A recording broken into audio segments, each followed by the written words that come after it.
Okay, so good morning everyone, and in the last lecture we have discussed the basic about casting, advantages of casting and disadvantages of casting, together with some other terms related with the casting. Okay, so now we are discussing the casting terminology, and in the last lecture we have discussed in a detail about this figure. ठीक है, ये सारा figure हम कल discuss कर चुके हैं.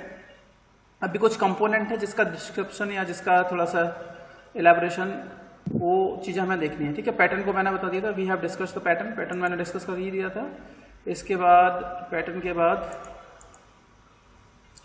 Flask भी हो गया था, दो पार्ट इसके होते थे. कोर भी हो गया था ना, कोर भी मैंने बता दिया था. कोर प्रिंट के बारे में बात करते हैं आज. Today we will discuss about core print. तो कोर प्रिंट क्या होता है?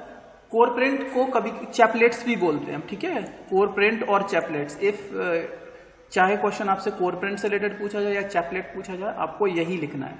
So what are core print? देखिए, मैंने आपको बताया था कि जब हम सैंड कास्टिंग करते हैं तो सैंड कास्टिंग में पीछे सैंड थी हमारे पास अवेलेबल.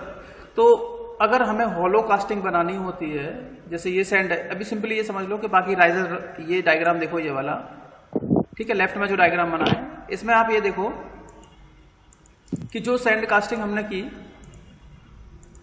इसमें बस केवल रनर, राइजर, इन सबकी लोकेशन नहीं है. ठीक है, हमने ये मान लिया कि ये हमारा मोल्ड है, ये बीच में मोल्ड है, और मैंने देखा कि ये मोल्ड मुझे ऑब्जेक्ट जो है वो थोड़ा होलो बनाना है. ठीक है, ऑब्जेक्ट कैसे बनाना है? होलो. माइक ऑफ कर लो. मैं ये मान लेता हूं कि मेरे पास ये पहले कोई ऑब्जेक्ट था, सिंपली सॉलिड ऑब्जेक्ट था, और मैं चाहता था कि इस सॉलिड ऑब्जेक्ट के बीच में मुझे एक होल मिल जाए देखने को. इसके बीच में क्या मिले? एक होल मिले इस ऑब्जेक्ट के बीच में. तो मैं क्या करूंगा, एक सॉलिड कास्टिंग बना लूंगा, उसके बीच में एक ऑब्जेक्ट रखूंगा जिसको मैं बोलूंगा कोर. उसको क्या बोलते हैं? कोर बोलते हैं. ठीक है, अब कोर को माउंट करने के लिए कुछ प्लेसेस भी तो बनाने पड़ेंगे बीच में. अगर आपको कोर रखनी है, कोर को रखने के लिए कुछ जगह तो बनाएंगे जिस पे कोर को माउंट करेंगे.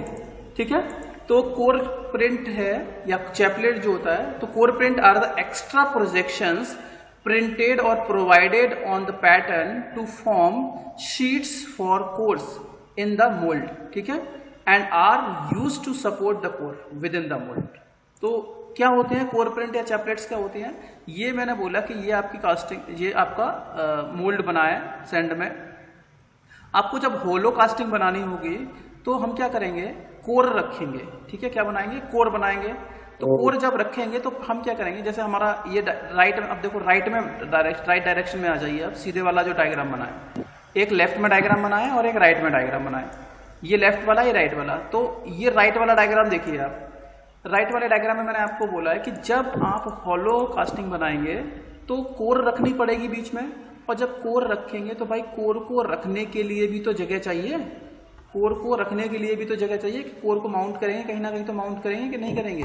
तो हम क्या करेंगे, अगर ये आपका पैटर्न था, ये आपका प्रोडक्ट बनना था, बिल्कुल राइट में देखिए ये बीच में, और इसमें साइड में देख रहे हो प्रोजेक्शन से निकाल दिए हैं.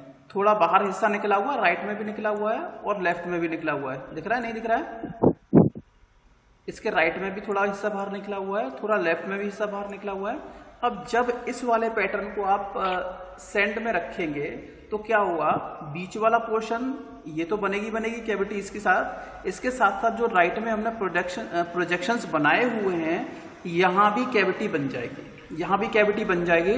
तो जब यहाँ कैविटी बनेगी, इस जगह कैविटी बनेगी, यहाँ भी और यहाँ भी, तो इजीली आप कोर को उठा करके यहाँ रख देंगे. तो एक तरीके से सपोर्ट या एक सीट प्रोवाइड करेगा. कौन? Core print. तो कोर प्रिंट का काम समझ में आया? कोर प्रिंट क्या होती है? पहले core print are the extra projections that are provided on the pattern. ठीक है, अब तो कोर प्रिंट क्या है? तो कोर प्रिंट क्या है? कोर प्रिंट वो एक्स्ट्रा प्रोजेक्शंस होते हैं. एक्स्ट्रा प्रोजेक्शंस मतलब वो उभरे हुए भाग होते हैं. किस पर?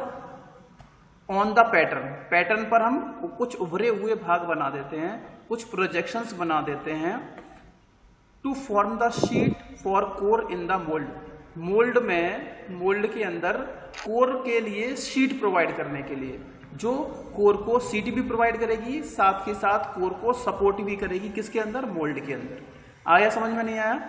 तो कोर प्रिंट क्या है, एक बार और बता देता हूं। Core print are the extra projections which are provided on the pattern to form the sheet और sheet for the core in the mould and are used to support the core within the mould. तो पहला बात तो यह है कि core print होती क्या है। कोर प्रिंट कुछ वो उभरे हुए भाग होते हैं, वो प्रोजेक्शन होते हैं जो हम किस पर प्रोवाइड करते हैं, पैटर्न पर प्रोवाइड करते हैं। किसके लिए, सीट, जो कि कोर को एक सीट प्रोवाइड करेंगे, कोर के लिए एक बेस बनाएंगे जिसमें हम कोर को रख सकते हैं। अब कहाँ यूज किया करते, यूज क्या है इसका, कोर का, कोर प्रिंट का, ये it is used to support the core. Core को मोल्ड के अंदर सपोर्ट करने के लिए ये एक सीट बनाते हैं, बस सीधे सीधे काम ये हो गया। ठीक है, मैं आपको एक एग्जांपल बताता हूं जिससे आपको और समझ में आ जाएगा। आप ये मान लीजिए, हाँ अच्छा ठीक है, चलिए बिल्कुल सही एग्जांपल समझ में आया। जैसे घर बनाए हैं हम मकान बनाते हैं अपना, 2 दीवारें हैं हमारे पास, क्या है, 2 दीवारें हैं, 2 वॉल्स हैं हमारे पास। ठीक है, अब पूरी वॉल्स फुली है, उसके बीच में कोई भी होल वगैरह नहीं है, कोई भी होल वगैरह नहीं है हमारे पास। अब मैंने आपसे बोला एक दीवार राइट में लगी है और एक दीवार लेफ्ट में लगी है, बिल्कुल सॉलिड दीवार है, उनके बीच में कोई होल नहीं है। अब मैंने आपसे बोला कि भाई उनके बीच में मुझे एक रॉड लगानी है, क्या लगानी है, रॉड लगानी है। तो क्या करना पड़ेगा, आप मुझे बताइए क्या करना पड़ेगा। जो वॉल्स हैं उनके बीच में कुछ होल बनाना पड़ेगा, होल्स बनाने पड़ेंगे कि नहीं बनाने पड़ेंगे, yes, है ना। अभी अगर हम पैटर्न के ऊपर 2 कोर प्रिंट नहीं बनाएंगे तो हम तो होगा क्या, अभी मैं इससे पहले वाले डायग्राम में बताता हूं आपको कि होगा क्या। इस वाले डायग्राम में देखिए, जब आप ये सॉलिड बन जाएगा, ये वाला डायग्राम देख रहे हो, इसमें जो आपकी कैविटी है वो कैविटी एकदम सॉलिड बनेगी। अब मैंने आपसे बोला कि भाई मुझे कोर बनानी है, इसमें होलो बनाना है, तो क्या आप इसमें कोर रख पाएंगे कि नहीं रख पाएंगे, इस डायग्राम में बताइए कि आप कोर रख पाएंगे इसमें, अलग से कोर नहीं रख पाएंगे, क्योंकि भाई कोर होगी, कोर इतनी जगह में, मान लीजिए कोर आपने बीच में लगा दी, लेकिन ये कोर रुकेगी कहां पर, कहीं ना कहीं तो रुकना पड़ेगा ना, कहीं ना कहीं तो कोर को रोकना है। तो हम क्या करते हैं, जो पैटर्न होता है साइड में हम थोड़े से प्रोजेक्शंस बना देते हैं, तो जब कैविटी बनेगी तो थोड़ा बहुत मिट्टी, थोड़ी बहुत सैंड यहां से भी और यहां से भी गायब हो जाएगी, 2 जगह से गायब हो जाएगी। तो कोर को आप इजीली सीट कर दोगे, इजीली माउंट कर देते हो, इजीली रख दोगे। तो ये आपका बेसिक काम होता है कोर का। या देख लो, ये आपका पैटर्न है, अभी मेरा डायग्राम दिख रहा है, ये मतलब मैं फिगर में दिख रहा हूँ आपको, मेरी वीडियो दिख रही है, ये देखो, ये सामने है, मेरा मोबाइल दिख रहा है, मोबाइल दिख रहा है नहीं, yes, sir. अभी मान लो कि मैं जब प्रोडक्ट ऐसा बना रहा हूं तो ये सामने आपको दिख रहा होगा कि ऐसा ही प्रोडक्ट बनेगा बिल्कुल। अब मैंने आपसे बोला कि भाई मुझे इसके अंदर यहां होल चाहिए, अंदर क्या चाहिए, बीच में होल चाहिए। तो मैं क्या करूंगा कि मुझे क्या करना पड़ेगा कि कोर रखनी पड़ेगी बीच में। ठीक है, बीच में क्या रखनी पड़ेगी, कोर रखनी पड़ेगी। मान लीजिए ये कोर है, मैंने बीच में रख दी, तो आप बताइए आपके पास स्पेस जो कैविटी होगी वो केवल इतनी अवेलेबल रहेगी, कैविटी तो इतनी है, तो कोर को कहां लटकाओगे, कोर को रखोगे कहां पे। तो हम क्या करते हैं, हम क्या करते हैं, कोर को रखने के लिए कुछ सीट तो प्रोवाइड करनी पड़ेगी जिसपे कोर को रखोगे आप। तो हम क्या करेंगे, जो पैटर्न है आपका ऐसा ही पैटर्न बनेगा, बिल्कुल सेम टू सेम, जैसा प्रोडक्ट चाहिए वैसा पैटर्न बनेगा। तो हम क्या करेंगे, यहां पर एक प्रोजेक्शन बना देंगे, एक प्रोजेक्शन यहां बना देंगे, जैसा कि आप इससे दूसरे वाले डायग्राम में देख सकते हो।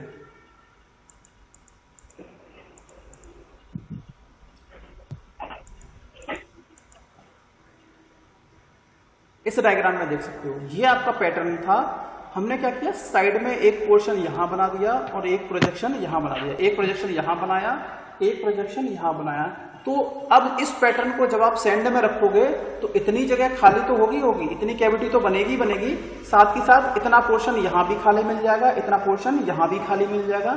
जब वो पोर्शन खाली मिलेगा तो आप इजीली उस कोर को उठा करके यहां प्रोजेक्ट कर दोगे, यहां रख दोगे, जैसा कि आपको यहां देखने को मिल रहा है इस वाले में। देखिए, तो जब अगर आप कोर नहीं, अगर आप प्रोजेक्शन नहीं बनाएंगे तो सिंपली रहेगा। होलो बनाने के लिए आप कोर रखेंगे तो कम से कम इतना खाली पोर्शन आपको राइट में चाहिए लगभग और इतना लेफ्ट में चाहिए। तो ये काम कौन करता है? Core print. आई थिंक अब समझ में आ गया होगा आप लोगों को कोर प्रिंट का काम क्या होता है। ठीक है, तो कोर प्रिंट की डेफिनेशन में क्लियरली लिखा हुआ है कि कोर प्रिंट वो एक्स्ट्रा प्रोजेक्शंस होते हैं जो हम कहां पर प्रोवाइड करते हैं? कोर के लिए, पैटर्न पर प्रोवाइड करते हैं। देखो पैटर्न पे प्रोवाइड किया गया है। अब क्यों? To form the seat for core. जो कोर आप रखोगे होलो कास्टिंग बनाने के लिए, उसके लिए एक सीट प्रोवाइड करेगा। सीट पे काम क्या, सीट का काम क्या होता है? सीट का काम क्या होता है? बेसिकली बैठना। सीट पे बैठते ही तो है, तो ये कोर भी तो बैठी गई है सीट के ऊपर, ये भी बैठ गई है। तो ये अब कहा? इन द मोल्ड के अंदर। ठीक है, और जनरली किसको क्या करती है? सपोर्ट द कोर, कोर को सपोर्ट करती है कौन? Core print. कोर प्रिंट पूछा जाए या चैपलेट पूछा जाए, it is used to support the core. तो ये भी बता देना है। तो 2 पॉइंट में लिखना है कि these are the extra projections provided on the pattern to form the sheet for cores. और दूसरा पॉइंट लिख देना है, it is used to support the core within the mould. भाई साहब ये वाला क्वेश्चन कई बार पूछा गया है जूनियर इंजीनियर के एग्जाम में। The function of core prints are is, या the function of chaplet is. आपको जब मैं ऑब्जेक्टिव टाइप क्वेश्चन सॉल्व कराऊंगा तो आप मुझे तब आप देखना कि ये क्वेश्चन पूछे जा रहे हैं नहीं पूछे जा रहे हैं। ठीक है, चलिए अगला देखते हैं। अब तक शायद कोर प्रिंट में, क्योंकि देखो कुछ टॉपिक होते हैं ना, ये अलग से भी हैं आपके सिलेबस में, ये अलग से इजीली स्पेशलाइज किए गए हैं कि कोर प्रिंट और चैपलेट। तो आपको ये डेफिनेशन लिखनी है और ये डायग्राम बनाना है। ठीक है, तो आप इजीली बता देंगे। तो ये आपको डायग्राम बनाने ही बनाने हैं। अच्छा, जब आपसे कोर पूछा जाए तो कोर की डेफिनेशन बनाने के साथ ये डायग्राम बनाना ही बनाना है। ठीक है, जिसमें कम से कम कोर देखने को दिखे आपको। अगला देखते हैं कि पोरिंग बेसिन क्या होता है। तो पोरिंग बेसिन मैंने हाल आपको बता दिया था। पोरिंग बेसिन क्या है? It is a reservoir at the top of the screw through which, screw नहीं आएगा यार, ये गलत लिख दिया, सॉरी, ये स्क्रू नहीं आएगा, ये स्प्रू आएगा। SPRUE, ये गलत लिखा है, इसको करेक्ट कर लेना। ठीक है, कभी कभी हो सकता है ना लिखते टाइम ये गलतियां हो जाती हैं। स्क्रू तो पता है ना क्या होते हैं? ये वाला स्क्रू, ये स्क्रू दिख रहा है आपको, इस स्क्रू के ऊपर, तो स्क्रू नहीं है वो स्क्रू है, SPRUE। ठीक है, तो उसको करेक्ट कर लेना अगर आपको याद रहेगा। So it is the reservoir at the top of the screw through which molten metal is fed smoothly in screw. ठीक है, तो जिसमें क्या करते हैं? स्क्रू के अंदर, जिससे मोल्टन मेटल स्मूथली फ्लो कर सकता है या फीड किया जाता है। ठीक है, it maintains the required rate of metal flow and reduces turbulence at screw entry. तो दूसरी बात क्या है? पहला तो ये बताया कि ये टॉप पे प्रोवाइड किया जाता है, किसके? स्क्रू के। क्यों? जिससे कि जो मोल्टन मेटल है वो आपका स्मूथली फीड किया जाए। ठीक है, स्मूथली फीड किया जाए। अब आप एक बात बताइए मुझे, एक मैंने आपसे बोला कि आपको वाटर जो है डायरेक्टली जमीन पे गिराना है, वाटर आपको डायरेक्टली जमीन पे गिराना है। और एक मैंने बोला कि एक फनल ले लिया, उस फनल में आपको पहले वाटर करना, उसके बाद नीचे जमीन पे जाएगा। तो दोनों में डिफरेंस होगा। एक में तो डायरेक्टली जाएगा तो सडनली स्ट्राइक करेगा, वो टर्बुलेंसी क्रिएट करेगा, एक तरीके से डिस्टर्बेंस क्रिएट करेगा। और जब वाटर धीरे धीरे करके स्मूथली जाता है तो वो डिस्टर्बेंस क्रिएट नहीं करेगा। ठीक है, तो यही है, it maintains the required rate. और दूसरा ये भी होगा कि जब आप डायरेक्टली मेटल वाटर जमीन पे गिराओगे तो जैसे ही आपने वाटर गिराना वहां से बंद किया, साथ के साथ नीचे भी तुरंत बंद हो जाएगा, है ना, डिसकंटिन्यूटी बनी रहेगी। लेकिन जब आप फनल के थ्रू, उस पोरिंग बेसिन के थ्रू या पोरिंग कप के थ्रू मोल्टन मेटल को पोर करोगे तो वो थोड़ा बहुत मेटल अपने पास रिजर्व में भी रखता है, जिससे कि वाटर थोड़ा मेटल अगर खत्म भी हो जाएगा तो बाद में इतना एडिक्वेट क्वांटिटी में वहां पर मेटल अवेलेबल रहता है, जिससे एक क्वांटिटी बनी रहे। ठीक है, तो एक तरीके से रिजर्वायर का काम भी करता है। It maintains the required rate of metal flow and reduces turbulence at screw entry. तो आपको थोड़ा बहुत 1-2 लाइन याद रख लेनी कि इट इज माउंटेड या it is eight the top of the screw, ये स्क्रू के टॉप पे होता है। And maintain and is generally used to so that molten metal is fed smoothly in the screw। मतलब मोल्टन मेटल को screw में smoothly flow कराने के लिए यूज किया जाता है। बस खत्म, इतना लिखना है। बस 1-2 लाइन में आंसर देने, ज्यादा लिखोगे तो फंस जाओगे। 1-2 लाइन में 1-2 लाइन लिखनी है इनकी, अगर आता है एग्जाम में। तो खाली पॉइंट ही तो क्लियर करना है बस। बस पॉइंट क्लियर कर दो, कोई दिक्कत नहीं, ज्यादा डिटेल में नहीं लिखना है ना। पोरिंग बेसन क्या होता है, एक it is a reservoir at the top of the screw, it is generally used to maintain the maintain the smoothness of flow in the smoothness in the flow of molten metal from the sprue to the sprue to the cavity, ठीक है। और ये क्या करता है, it is used to maintain a required rate of metal flow, बस खत्म। और it is also used to reduce the turbulency at sprue entry। तो टर्बुलेंसी रिड्यूस करना, ये 2-3 पॉइंट लिख देना है, खत्म हो जाएगा काम। इतना लिख देना है, इतने पॉइंट लिख देना है जिससे कि सामने वाले को थोड़ा बहुत क्लियर हो जाए, जो कॉपी चेक कर रहा है उसको समझ में आ जाए, ठीक है। चलिए, आई थिंक पोरिंग बेसिन के बारे में मैंने ऊपर डिटेल में बता दिया था, फिगर के बारे में कि क्यों बनाया जाता है, यहाँ पे उसका पॉइंट वाइज लिखा गया, थोड़ा डिस्क्रिप्शन लिखा गया। अगली बात करते हैं राइजर की। तो राइजर को ज़्यादा बताने की जरूरत नहीं है, मैंने पहले ही डिटेल में बता दिया है कि एक it is a reservoir of molten metal, ये भी मोल्टन मेटल का रिजर्वायर है। क्यों रिजर्वायर है, ये क्वेश्चन पूछा गया था, मैंने कल डिस्कस किया था। रिजर्वायर क्यों कहलाता है, क्योंकि ये कुछ मेटल अपने पास स्टोर रखता है, जब मेटल कॉन्ट्रैक्ट होता है तो मेटल इसमें से कैविटी में फ्लो होना स्टार्ट कर देता है। मैंने बोला था कि जब मेटल ठंडा होगा तो सिकुड़ेगा, और जब सिकुड़ेगा तो भाई उसका साइज कम हो जाएगा ना। तो रिजर्वायर में जो राइजर है उसमें थोड़ा बहुत एक्स्ट्रा मेटल सेव रहता है, तो वो एक्स्ट्रा मेटल बैक फ्लो करने लगता है कैविटी के अंदर, ठीक है। Through which molten metal flow into the mold cavity to compensate any shrinkage during solidification, ठीक है। तो राइजर क्या है, राइजर एक रिजर्वायर है, किसके लिए, मोल्टन मेटल के लिए।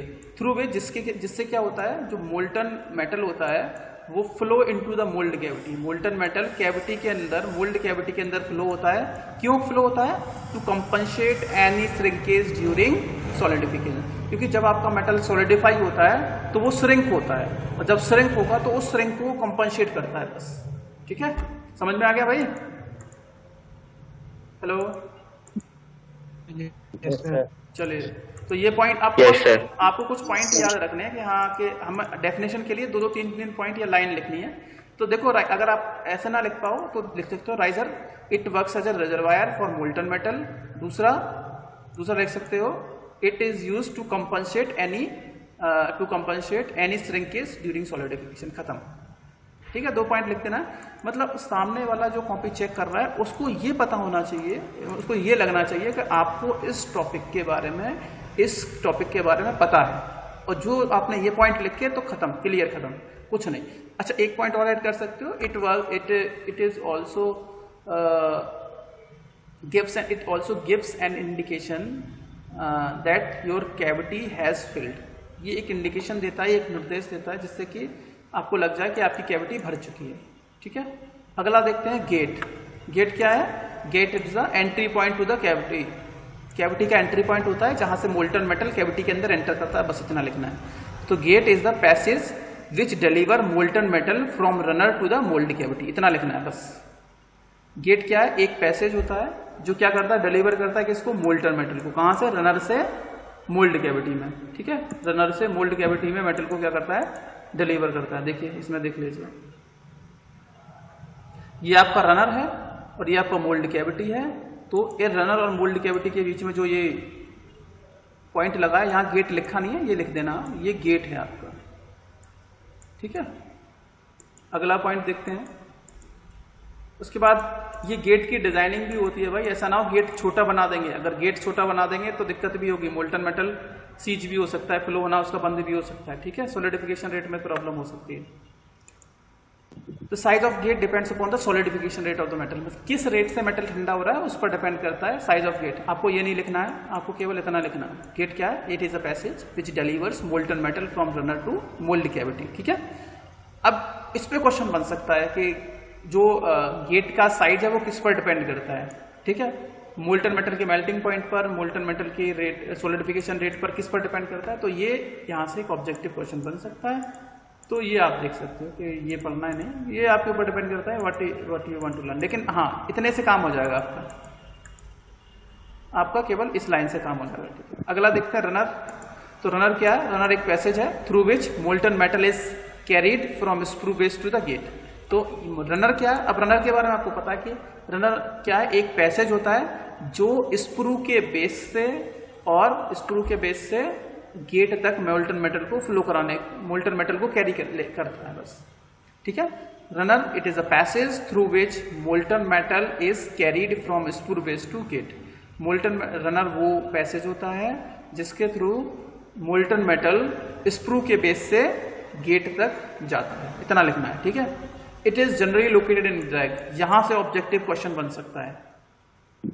क्या बन सकता है, रनर कहां पर लोकेट होता है, कोप में लोकेट होता है या ड्रैग में लोकेट होता है या चीक में लोकेट होता है या कहीं भी लोकेट हो सकता है। ठीक है, लेकिन जनरली कहां लोकेट होता है, आपका ड्रैग के अंदर, ये आपको याद रखना है, यहां से क्वेश्चन बन सकता है।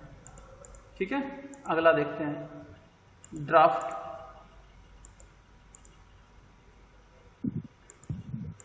ड्राफ्ट क्या होता है, ये हालांकि इसमें ज्यादा नहीं पढ़ना आपको। ड्राफ्ट क्या होता है पूछ लिया जाता है कभी कभी। तो देखो ड्राफ्ट क्या होता है, एक तरीके से taper that is provided on the pattern. ये आपको भी नहीं पढ़ना है, ये छोड़ो, ये छोड़ दो, ड्राफ्ट छोड़ दो अभी। स्प्रू क्या होता है, स्प्रू के बारे में मैंने बता दिया, it is a tapered channel और conical shape channel whose bigger end is connected to the pouring basin and lower end is connected to the runner। देखो भाई बिल्कुल सही है कि नहीं, कुछ और भी है, सही लिखा है ना। स्प्रू क्या होता है, स्प्रू एक टेपर्ड चैनल होता है। टेपर्ड मतलब जिसका डायमीटर देखो ऊपर ज्यादा होता है, नीचे की ओर कम होता जाता है, और इसका टॉप एंड किससे कनेक्ट होता है, पोरिंग बेसिन से, और लोअर एंड या बॉटम एंड किससे कनेक्टेड होता है, रनर से। इतना लिखना है और कुछ नहीं लिखना है। ठीक है, बाकी सारी चीजें आपने एक साथ दिखा दी कि टेप स्क्रू का है और ये क्या है। और ये एक बात ये याद रखनी है, बहुत इंपॉर्टेंट है, वेरी वेरी इंपॉर्टेंट, और पॉइंट नंबर 11, कई बार क्वेश्चन पूछा गया है चिल्स से। चिल्स से रिलेटेड कई बार क्वेश्चन कॉम्पिटिशन में पूछा गया है कि चिल्स क्या होती है। ठीक है, तो कास्टिंग की जो रेट होती है सॉलिडिफिकेशन रेट को बढ़ाने के लिए, ठीक है, कूलिंग रेट को बढ़ाने के लिए हम चिल्स का यूज करते हैं, और ये डायरेक्शनल सॉलिडिफिकेशन में हेल्प करती हैं। डायरेक्शनल सॉलिडिफिकेशन के लिए, कास्टिंग के डायरेक्शनल सॉलिडिफिकेशन के लिए चिल्स का बहुत बड़ा रोल होता है। मतलब आपको किस डायरेक्शन में कूलिंग बहुत जल्दी चाहिए, किस डायरेक्शन में सॉलिडिफिकेशन जल्दी चाहिए, उस डायरेक्शन में हम क्या कर देते हैं, चिल्स प्रोवाइड कर देते हैं। एक तरीके से ये चिल्स कुछ नहीं, एक तरीके से आप बोल सकते हो जैसे हमारी फिन होती है ना, बाइक देखते हो, बाइक में जहां इंजन होता है तो बाहर छोटी छोटी पत्तियां निकली रहती हैं जो इंजन को ठंडा रखने में हेल्प करती हैं। कुछ ऐसा ही अरेंजमेंट प्रोवाइड कर दिया जाता है जिससे आपका मोल्टन मेटल वैसे नॉर्मल रेट से ठंडा होता है, सॉलिडिफाई होता है, जबकि अगर ये चिल्स यूज करोगे तो अच्छी रेट से सॉलिडिफाई, अच्छी रेट से मतलब जल्दी से डायरेक्शनल सॉलिडिफिकेशन के लिए यूज होता है। पहली बात क्या है, chills increase the cooling rate of casting and provide uniform और डिजायर्ड कूलिंग रेट। पहला काम चिल्स का काम होता है, इट इज ये कूलिंग रेट को बढ़ा देती हैं। कास्टिंग की जो कूलिंग रेट है, जिस रेट से आपकी कास्टिंग ठंडी हो रही है उस रेट को बढ़ा देगा, और दूसरा या डिजायर्ड रेट जो कूलिंग रेट है उसको ऑब्टेन करने में हेल्प करती है। और आपको ये क्वेश्चन पूछा गया था, ये ऑप्शन था उसमें available, it is used for directional solidification of casting. Casting के डायरेक्शनल सॉलिडिफिकेशन में हेल्प करती है। ठीक है, इट इज द बेसिक।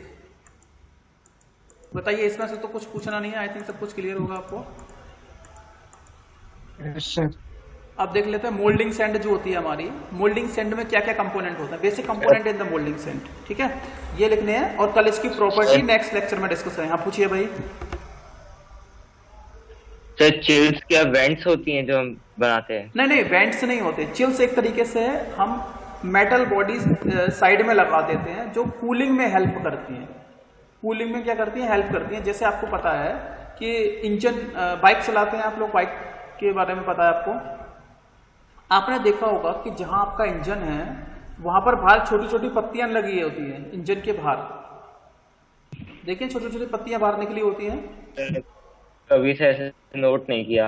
हाँ, नोट करना, वहां देखना इंजन के बाहर छोटी छोटी पत्तियां लगी होती हैं, और वो पत्तियां क्यों लगाई जाती हैं, आपकी कूलिंग रेट बढ़ जाए, आपका इंजन जल्दी ठंडा हो जाएगा, ठंडा नहीं होगा तो सीज होने के चांसेस ज्यादा रहते हैं। ठीक है, एक बार नोटिस करना तब पता चल जाएगा। बोलो। सही चिल्स तो अंदर लगाते हैं फिर बाहर से लगाते हैं, अंदर से लगाएंगे ना? हाँ, अंदर से बाहर की ओर कनेक्शन रहता है इनका, अंदर से बाहर की ओर। मैं आपको डायग्राम दिखा दूंगा इनका कल इंसर्ट करके, तो आपको थोड़ा और आइडिया हो जाएगा। ठीक है, अभी शायद मेरे पास Yes. डायग्राम अवेलेबल नहीं है, कल बस आपको याद रखना डायरेक्शनल सॉलिडिफिकेशन के लिए यूज करते हैं। अब पहली बात Yes. तो ये कि आप एक सैंड को, जो नॉर्मली हम मोल्डिंग सैंड बनाते हैं या जो भी सैंड मोल्ड बनाते हैं, तो उसके अंदर जो सैंड हम यूज करते हैं वो एक सैंड नहीं होती, उसमें बहुत सारी सैंड का कॉम्बिनेशन होता है, ठीक है। अब मोल्डिंग सैंड में क्या क्या चीजें होती हैं पहले आपको देखना है, आपको कंपोनेंट पता होने चाहिए कि मोल्डिंग सैंड के अंदर क्या क्या चीजें हैं। पहला होता है सिलिका सैंड, ठीक है। कितनी होती है इसका कंपोजिशन? 80% से 90% सिलिका सैंड होती है, जिसको हम SiO2 बोलते हैं। दूसरी होती है आपकी एल्यूमिना, एल्यूमिना Al2O3 4% से 8% तक। आयरन ऑक्साइड Fe2O3 2% से 5%। क्ले बाइंडर की तरह यूज करते हैं, जो थोड़ा मॉडलिंग में हेल्प करती हैं। और मॉइस्चर, जिससे वो इलास्टिसिटी प्रोवाइड करे। ये कंपोजिशन है आपका मोल्डिंग सैंड का। तो आपको इनके परसेंटेज लगभग पता होना चाहिए कि कहाँ पर कितना कितना परसेंट हम यूज कर रहे हैं, ठीक है। टाइप्स ऑफ मोल्डिंग सैंड, इसमें तो आपको नहीं पढ़ना है। Types of moulding sand manufacturing process में आपको नहीं पढ़ना है, ये एडिशनल है। आपको पढ़ना है तो पढ़ सकते हैं, नहीं पढ़ना है तो नहीं पढ़ सकते हैं, ठीक है। पढ़ लोगे अच्छा है, जैसे कि नाम याद रख लेना कम से कम। जो मोल्डिंग सैंड होती है 3 टाइप की होती है, एक होता है नेचुरल सैंड, एक होता है सिंथेटिक सैंड और एक होता है स्पेशल सैंड, ठीक है। तो इसमें आपको एक बात याद रखनी है, एक तो ग्रीन सैंड होती है। ग्रीन सैंड, ये मैं बस जस्ट नॉलेज के लिए बता रहा हूँ। ग्रीन सैंड में अब तुम बोलोगे कि सर ग्रीन सैंड होती है जो दिखने में हरी हो, ग्रीन हो, जिसका कलर ग्रीन हो, है ना? क्यों भाई? ग्रीन सैंड वो होगी जो दिखने में ग्रीन हो, लेकिन ऐसा बिल्कुल नहीं है। अगर आप उसमें ऑप्शन में प्रेजेंट होगा कि भाई ग्रीन सैंड का मतलब देखने में ग्रीन लगती है, बिल्कुल नहीं, ऐसा बिल्कुल नहीं है, कंफ्यूज नहीं होना है। ग्रीन सैंड का मतलब है उस सैंड के अंदर मॉइस्चर प्रेजेंट है, 6% से 8% वाटर।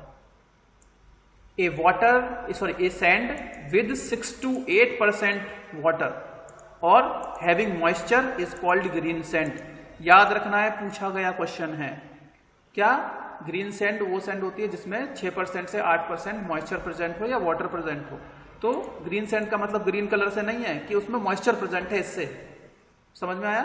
ग्रीन सैंड का मतलब, ग्रीन का मतलब है कि उसमें मॉइस्चर प्रेजेंट है, ग्रीन कलर से कोई मतलब नहीं है, ये याद रखना है, ठीक है। ये भी पूछा गया है। ड्राई छोड़ो। फेसिंग सैंड, फेसेस बनाने के लिए यूज करते हैं। Loam sand, baking sand, parting sand. देखो पार्टिंग सैंड मैंने बताया, पार्टिंग सैंड याद पता चल जाएगा कि पार्टिंग लाइन इसमें आया था कहीं, पार्टिंग लाइन आया था कि नहीं आया था? तो वही है, पार्टिंग लाइन को मतलब कोफ हाफ को ड्रैग हाफ से सेपरेट करने के लिए, हाँ, कोफ हाफ को ड्रैग हाफ से सेपरेट करने के लिए हम पार्टिंग सैंड का यूज करते थे। और थोड़ा स्टिकीनेस को खत्म कर देता है, चिपकती नहीं है दोनों के साथ में। या टेलकम पाउडर यूज कर लेते हैं हम लोग आज, ठीक है। चलिए, इसके बाद ये सिस्टम सैंड, ये आपको बाकी ज्यादा चीजें नहीं पढ़नी है। सिंथेटिक सैंड, हाँ, इसमें जो देखने वाली बातें हैं वो मैं बता देता हूँ क्या क्या है।